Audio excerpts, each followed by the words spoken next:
कराडच्या बैल बाजार परिसरातील दृश्य पाहताय कशा पद्धतीने ट्रॅफिक जे आहे ते सध्या जाम झालेलं आहे। सोमवारी बकरीद ईद साजरी होणार आहे, त्यानिमित्ताने मुस्लिम बांधव जे आहेत ते मोठ्या संख्येने सध्या बकरी खरेदी करण्यासाठी बैल बाजारात दाखल झाले आहेत। त्यामुळे ही वाहतुकीची जी कोंडी आहे ती मोठी कोंडी झालेली आहे। 2 तासाहून अधिक काळ झालेला आहे, मात्र वाहतूक कोंडी आहे ती अद्यापही निघालेली नाही। हे दृश्य पाहताय बैल बाजार परिसरात।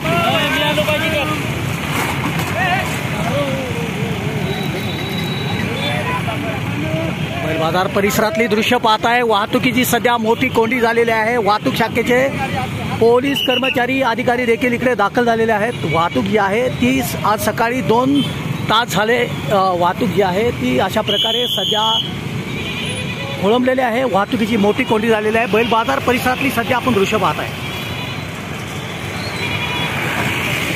आज गुरुवार बाजाराचा दिवस असलेले मोठ्या प्रमाणात मुस्लिम बांधवांनी या ठिकाणी बोकड खरेदीसाठी गर्दी केलेली होती आणि त्यामुळे सध्या या परिसरात वाहतुकीची मोठी कोंडी झालेली आहे। ही बैल बाजार रस्त्यावरची सध्या आपण दृश्य पाहताय कराड वार्ताच्या माध्यमातून। बैल बाजार रस्त्यावर मोठी वाहतुकीची कोंडी। बकरीच्या पार्श्वभूमीवर सोमवारी मुस्लिम बांधवांनी बोकड खरेदीसाठी गर्दी केल्यानंतर बैल बाजार रस्त्यावर अशी गर्दी झालेली होती।